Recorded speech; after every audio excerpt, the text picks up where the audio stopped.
Olá, vamos então dar início a mais uma reunião virtual do Lar de Teresa, né? Como sempre, sejam todos muito bem-vindos, né? E estamos agora dando início a essa reunião. Hoje o nosso tema, como sempre, nós variamos entre o Livro dos Espíritos e o Evangelho. O nosso tema hoje é do Livro dos Espíritos. E nós temos uma convidada especial, a Tânia, né? Do Centro Espírita Caridade e União de Três Rios, né? Nós vamos pedir, então, a Tânia que nos dê as suas primeiras palavras. Queridos amigos e amigas, é sempre uma alegria renovada estarmos juntos nesse espaço virtual para estudar um pouquinho mais da doutrina espírita. Nesse sentido, que Jesus nos ampare, nos abençoe e afaste de nós qualquer interferência negativa. Sintam-se carinhosamente abraçados. Obrigado, Tânia. Então, vamos agora à nossa leitura inicial para que nós nos harmonizemos, nos preparemos para a reunião, né? É um texto de Emmanuel e tem o título Profilaxia da Alma, do livro Paz e Renovação, psicografia do nosso Chico. E diz o seguinte: de múltiplos modos, enxergamos a intervenção dos outros na salvação alheia, quando o perigo ameaça. Bombeiros, aqui e ali, arrebatam criaturas ao império do incêndio, repondo-as em segurança. Médicos se devotam a enfermos, preservando-lhes a vida. Em todos os recantos da terra, guardiões dedicados das vias públicas arrancam à morte legiões de pessoas todos os dias. Um amigo acompanha outro amigo em dificuldade, caminha com ele durante algum tempo, amparando-lhe os compromissos e livra-lhe o passo de precipitação e falência. E entre o plano espiritual e o plano físico, nós, os desencarnados, observamos de maneira incessante os testemunhos de solidariedade e carinho de amigos inúmeros domiciliados no mais além, que se empenham no auxílio aos companheiros que deixaram no mundo. E isso ocorre nos menores setores da vivência terrestre. Aqui é preciso suplementar a cautela de alguém, alertando-lhe a memória para fechar o gás ou desligar a força elétrica, prevenindo acidentes. Ali é necessário escoltar uma criança pelos fios intangíveis do pensamento, frustrando-lhe as quedas fatais. Além, é forçoso socorrer um motorista descuidado, induzindo-o a verificar essa ou aquela peça do carro de que se vai servir, coibindo o desastre possível. Mais adiante, é indispensável sugerir a determinados companheiros, em divertimento, a cessação de pequenos abusos suscetíveis de impulsioná-los a processos de obsessão. De múltiplos modos, repetimos, anotamos o amor e a fraternidade operando na salvação alheia. Entretanto, para que não venhamos a tombar nas trevas da ira ou do ódio, do orgulho ou da crueldade, só conhecemos um tipo de profilaxia espiritual. Cada criatura deve orar, serenar-se, abençoar os semelhantes, compreender que todos somos necessitados da misericórdia divina e resguardar a si mesmo.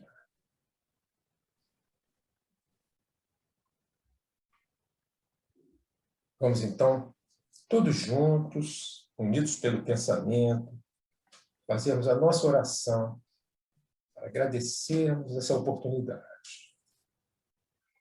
Agradecermos a nosso Pai, a nosso Mestre Jesus, por estarmos aqui reunidos, em seu nome, com reflexões que são tão importantes para nós.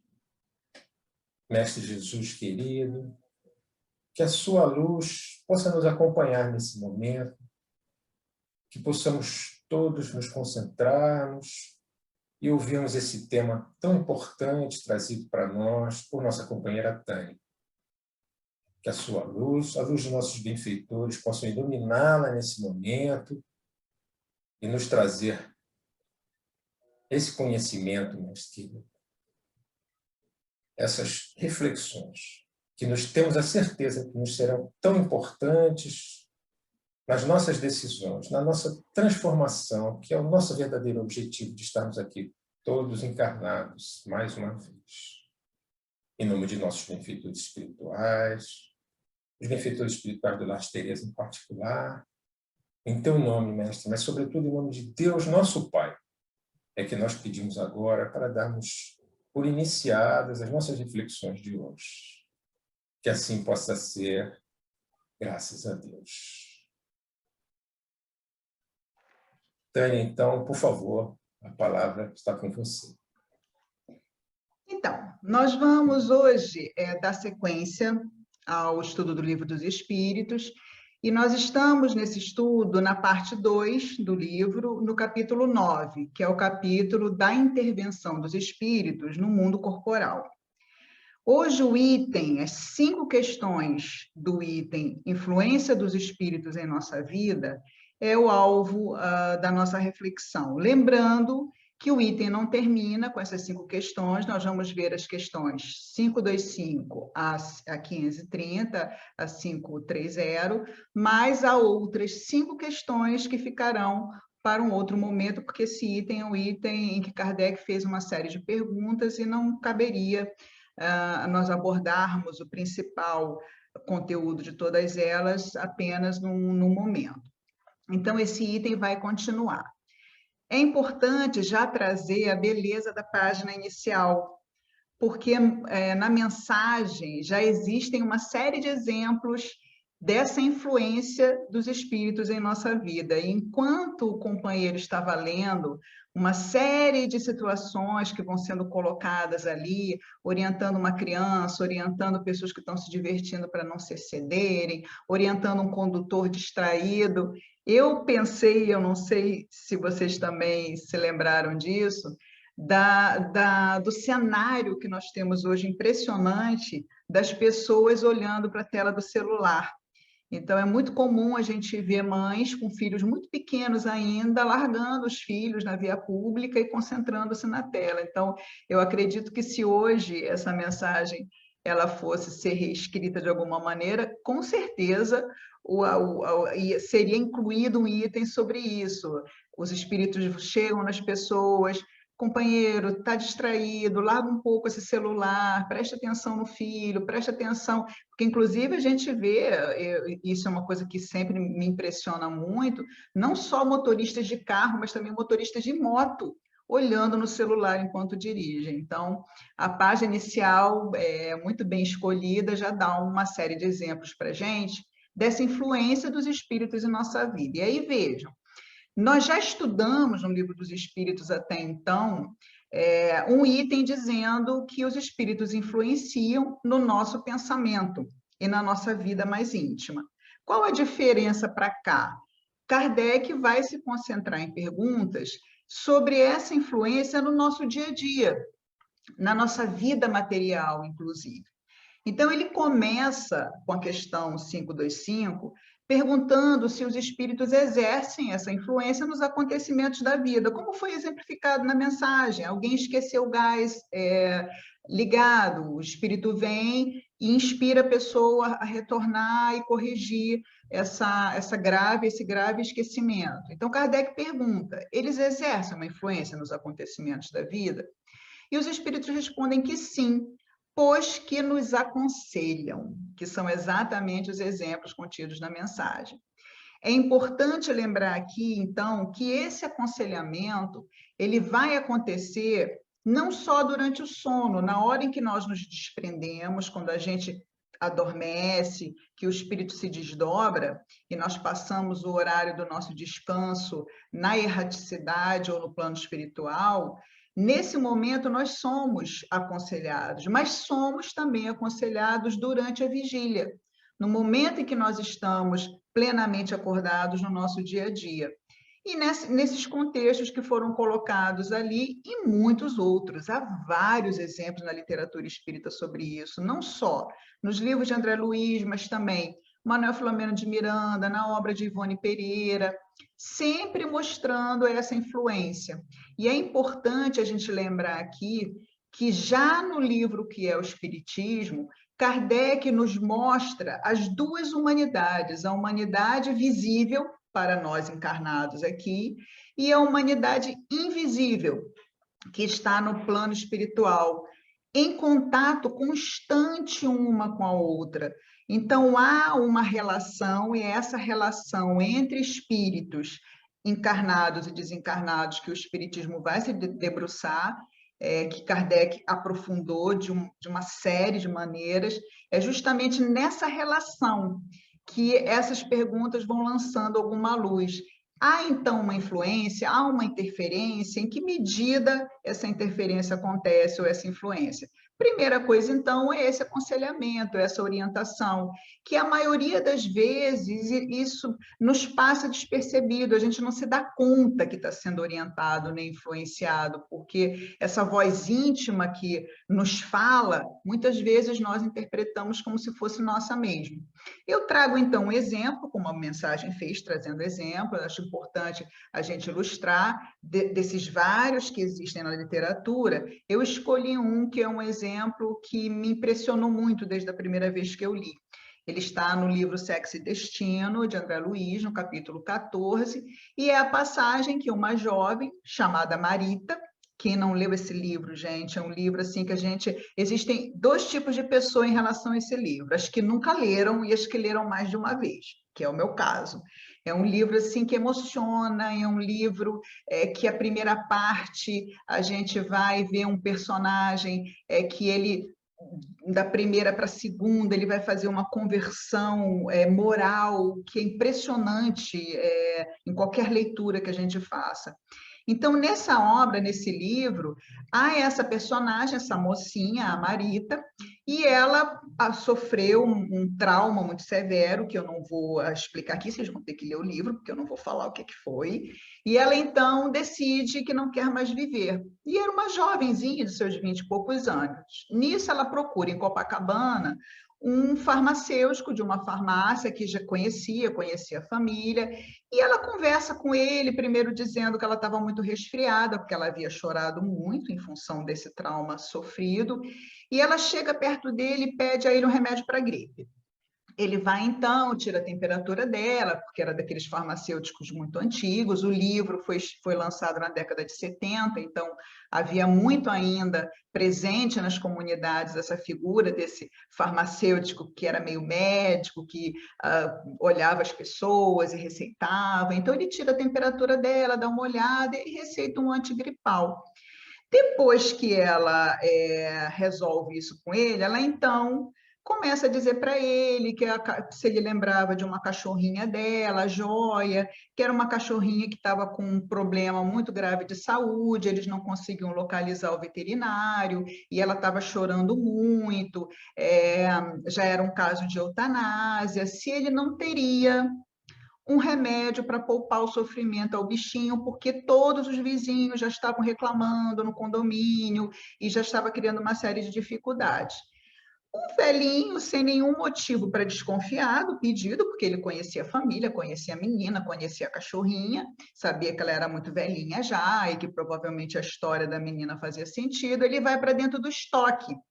Só que ela queria o remédio, não era para praticar nenhuma eutanásia, ela queria o remédio para pôr fim à própria vida, em função de não suportar o sofrimento que adveio com o trauma que ela havia sofrido.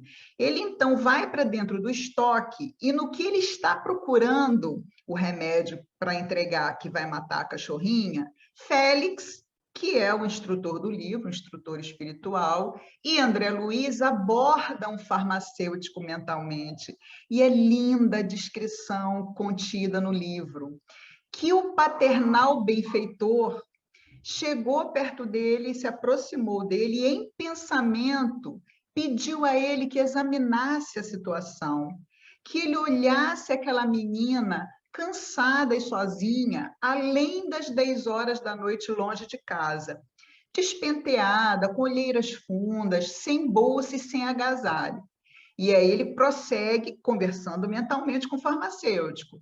ele também era um pai e um avô sensível, que ele não desse orientação em torno de venenos, que tivesse cuidado, que sossegasse aquela criança abatida com algum sonífero, fazendo com que ela acreditasse levar um agente fatal.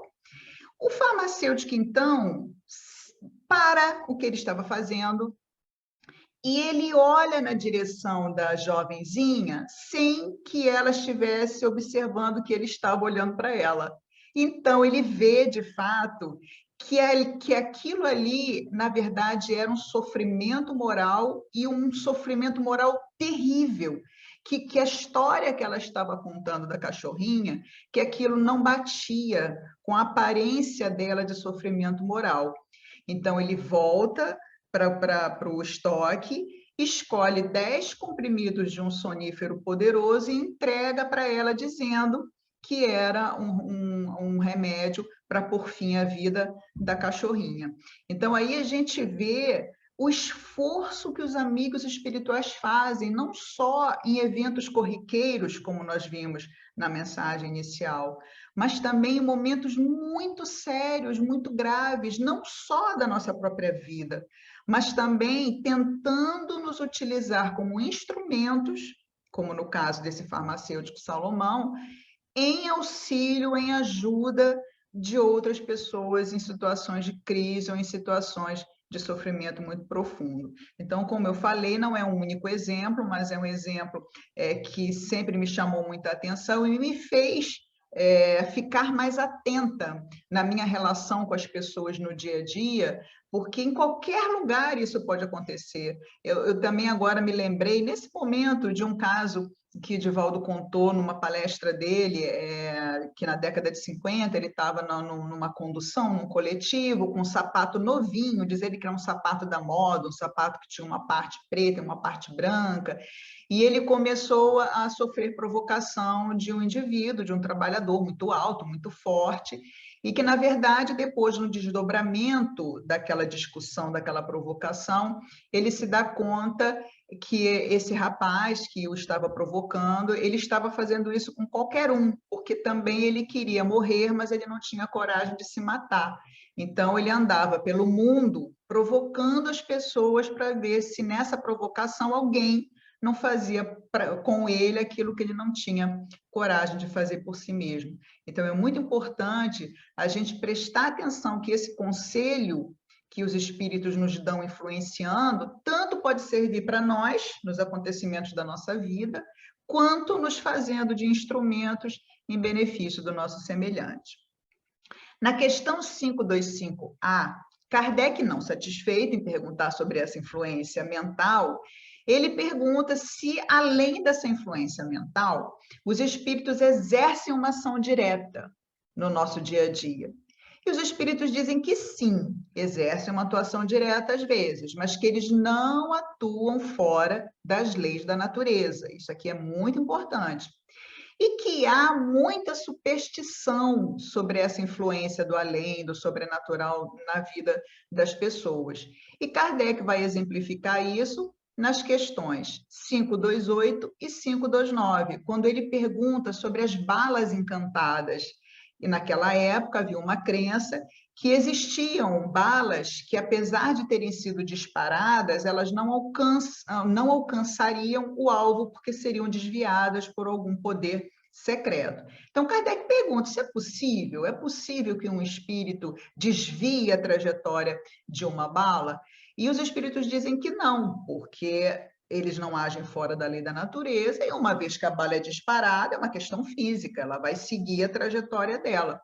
O que os espíritos podem fazer, aqui, mais uma vez, é utilizar dessa influência mental, ou de uma forma mais direta. Por exemplo, inspirando a pessoa que vai ser vítima daquela bala a se desviar para um lado ou para o outro, ou ainda fazendo com que a visão do atirador fique momentaneamente embaçada, para que ele erre a pontaria e não atinja a pessoa, pelo menos não de uma maneira mortal. Então, a intervenção dos espíritos, ela parece sobrenatural muitas vezes, porque se baseia em elementos e em leis que ainda nos são desconhecidas. E essa intervenção ela vai acontecer tanto para o bem quanto para o mal.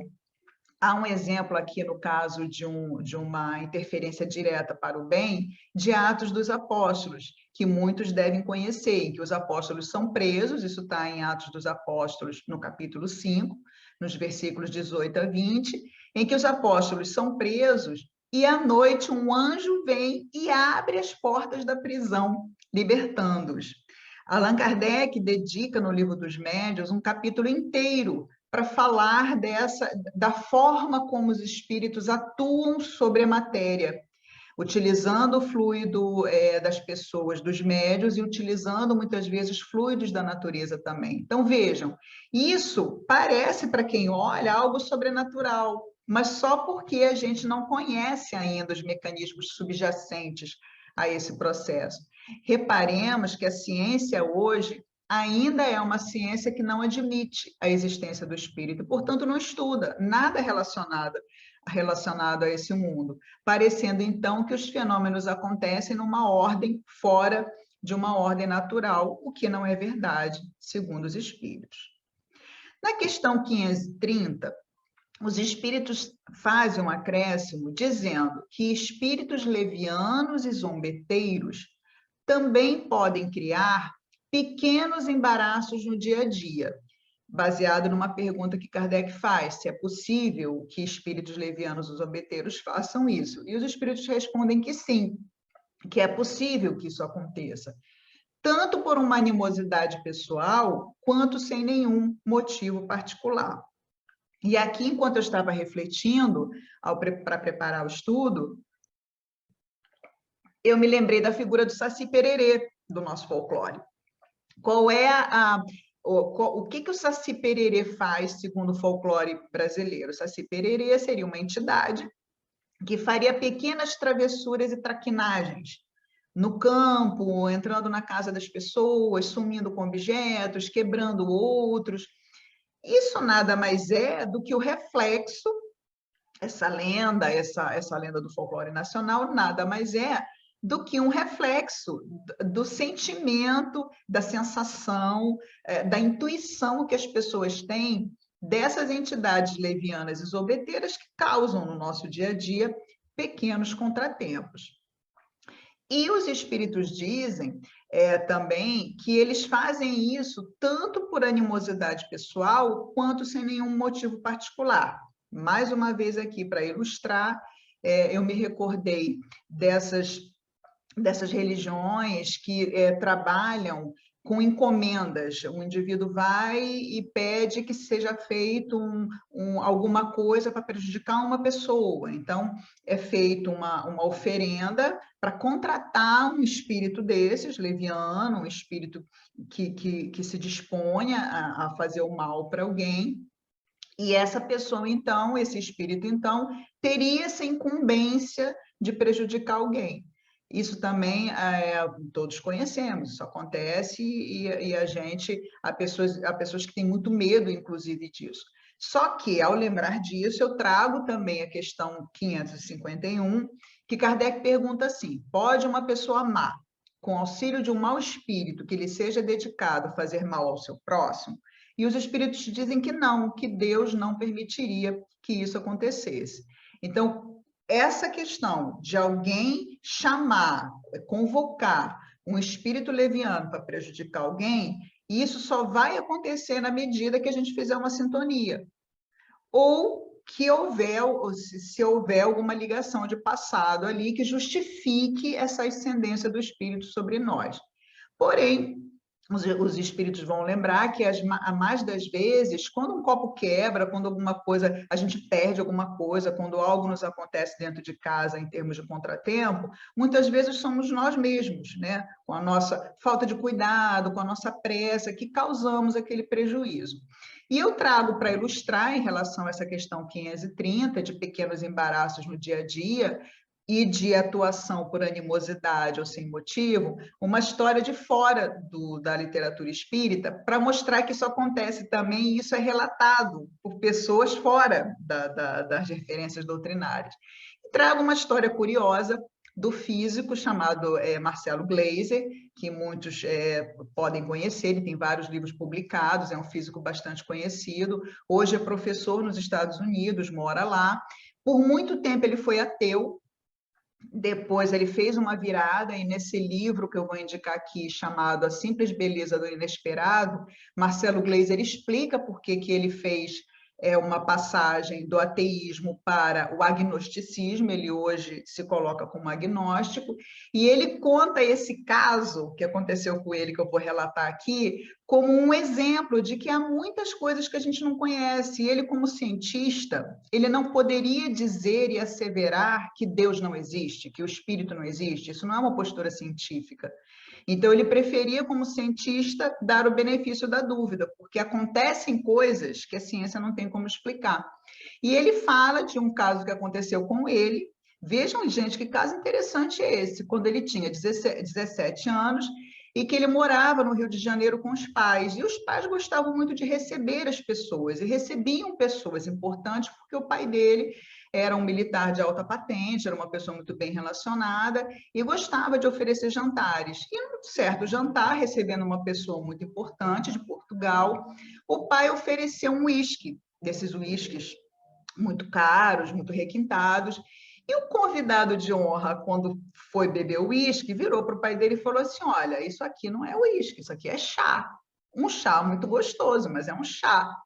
O pai ficou muito surpreso e falou assim: não, mas como assim? Não pode ser. Foi no armário de bebida. Quando ele foi no armário de bebida, ele constatou que todas as garrafas que continham uma bebida de cor âmbar, em vez da bebida, tinha um chá dentro. E foi direto na cozinheira, que trabalhava com eles há muito tempo, e era uma pessoa que era mãe de santo, era uma pessoa que era de uma religião afro-brasileira, e ela, sem se fazer de rogada, assumiu logo a culpa, dizendo sim, que foi ela que bebeu ou que levou para fazer as atividades religiosas dela, e que ela tinha trocado realmente a bebida por chá.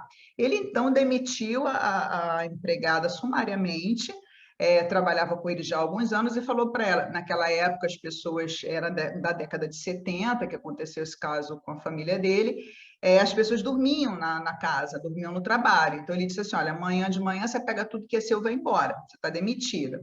Ela então virou para o pai de Marcelo e disse que alguma coisa muito ruim que ela iria, mas que alguma coisa muito ruim iria acontecer naquela casa.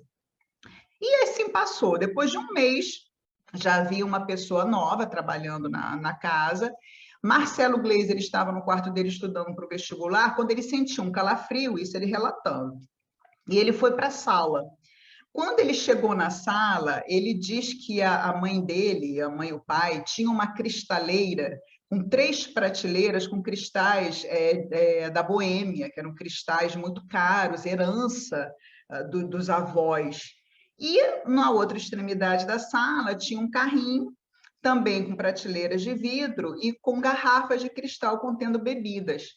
Quando ele entrou na sala, sem nenhum motivo aparente, e isso ele disse que durante muitos anos ele tentou achar uma explicação racional para aquilo, não conseguiu. Dentro da cristaleira, a prateleira de cima rachou ao meio, e no que a prateleira de cima rachou ao meio, caiu embaixo, né? Foi um efeito dominó, quebrando todas as taças e copos de cristal da Boêmia. Quando terminou de cair a terceira prateleira, também quebrou a prateleira do carrinho, e todas as bebidas nas garrafas de cristal vieram ao chão e também se quebraram. A cozinheira nova veio da cozinha muito assustada. Quando ela viu aquela cena, ela se benzeu, disse que a casa estava amaldiçoada, e no mesmo dia pediu as contas e foi embora, dizendo que aquela casa ela não ia ficar porque a casa era enfeitiçada, amaldiçoada, mal assombrada, e foi embora. E Marcelo Gleiser, então, relata esse caso para dizer que há coisas que não têm explicação para quem não conhece o Espiritismo, para quem não estudou essas questões do Livro dos Espíritos, porque aqui a gente vê bem claramente que aquela pessoa acostumada a convocar espíritos levianos, espíritos brincalhões, espíritos que se prestam a esse tipo de coisa, Esses espíritos devem ter ido à casa e acharam uma brecha ali para promover um estrago que foi, felizmente, apenas um estrago material, né? Não de outra ordem. Então, achei bacana também trazer um exemplo para a gente ver que essa influência ela está contida em exemplos, em relatos fora da doutrina espírita. Então, na questão, continuando o estudo, avançando um pouquinho, nas questões 527 e 528, Kardec pergunta se os espíritos agem diretamente para que uma pessoa sofra um acidente ou coisa parecida quando chega a hora dela morrer. Então, ele dá 2 exemplos aqui nessas questões. De um homem que sobe uma escada, o degrau cai, e ele, então, pela queda, ele falece, e um homem que se abriga embaixo de uma árvore, e a árvore, então, é atingida por um raio, e o homem morre por esse raio. Então, ele pergunta, tanto numa quanto outra questão, foram os espíritos que fizeram alguma coisa no degrau, e foram os espíritos que atraíram o raio para a árvore? E eles respondem que não é assim que funciona. Que o que os espíritos fazem não é apodrecer a madeira nem interferir na matéria, de alguma forma derrogando as leis naturais. O que os espíritos fazem muitas vezes é inspirar a pessoa para se dirigir para o ponto, ou o gênero, ou acontecimento no qual ela tem que desencarnar.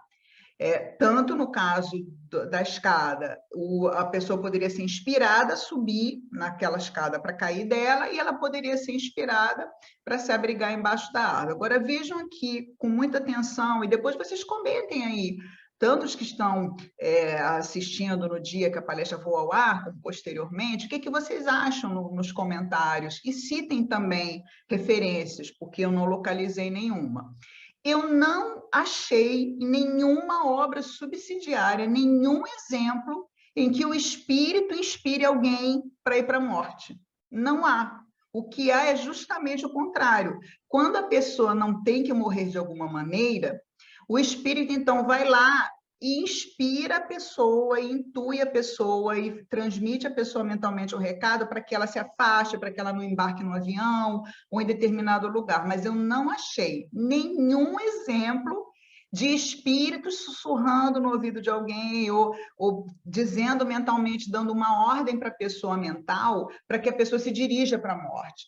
Bom, mas o que acontece aqui na questão do Livro dos Espíritos? É a lei de causa e efeito, que não precisa que nenhum espírito leve ninguém para o perigo, para a morte. A lei de causa e efeito funciona automaticamente. Então, onde os espíritos colocaram na resposta? O espírito inspira um indivíduo a subir a escada, na verdade, a gente pode trocar isso pela lei. A lei de causa e efeito acontece atraindo o sujeito para aquela situação que ele precisa passar. Eu não localizei realmente, depois eu fiquei pensando, será que tem algum exemplo? Olhei os resumos dos livros de André Luiz, procurei pensar Manuel Filomeno de Miranda, não existe, gente. Se vocês souberem de algum exemplo, comentem aqui, tá? Para a gente ficar sabendo. Então, o que importa disso tudo que nós vimos até agora? E antes de falar o que eu vou destacar, eu gostaria até de dar um exemplo meu pessoal de família. Em 2009, uma irmã minha, a minha irmã caçula, faleceu num acidente de avião. Eu até lembrei dela em função disso.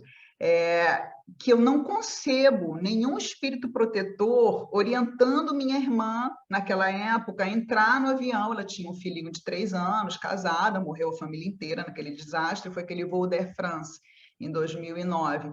Eu não concebo um espírito protetor inspirando minha irmã para ela comprar passagem, para ela entrar naquele avião sabendo que o avião ia cair. Não é a onda kármica que dispara. Minha irmã precisava morrer daquela forma.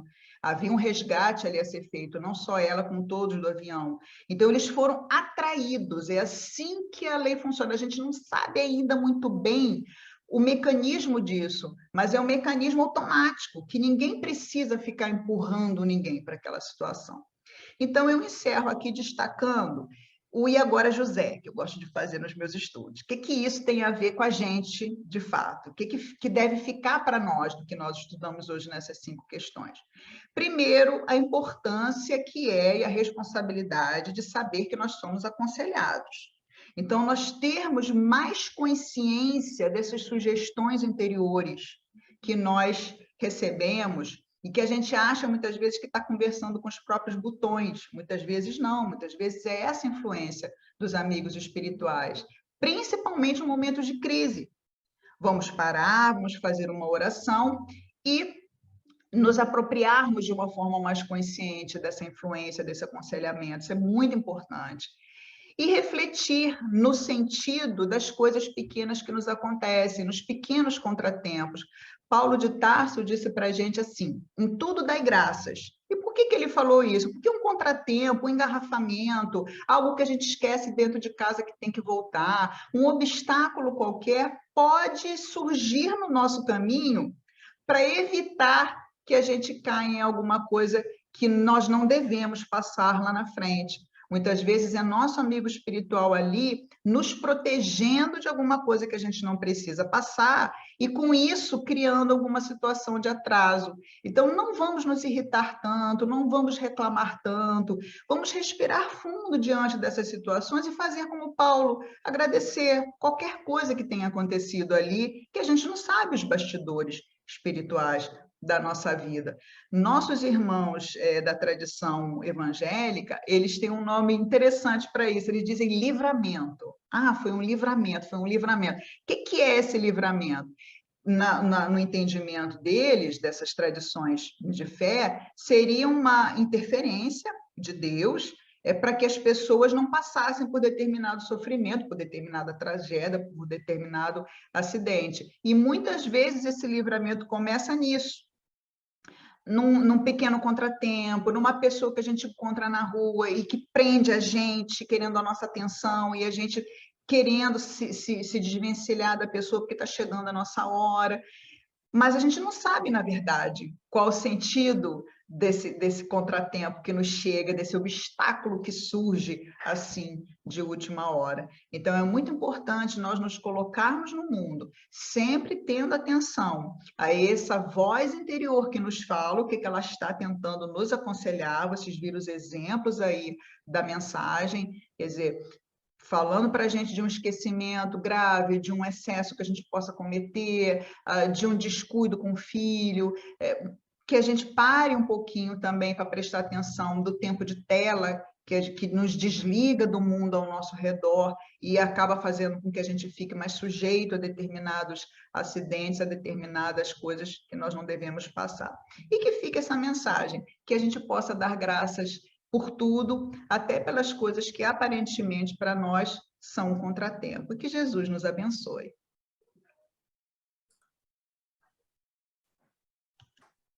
Então, obrigado, então, Tânia, muito obrigado. Nós agradecemos todo o nosso coração por essa mensagem de hoje e, sobretudo, por essa conclusão tão importante para nós, nessas conclusões, né, dessas reflexões que você fez para nós, né?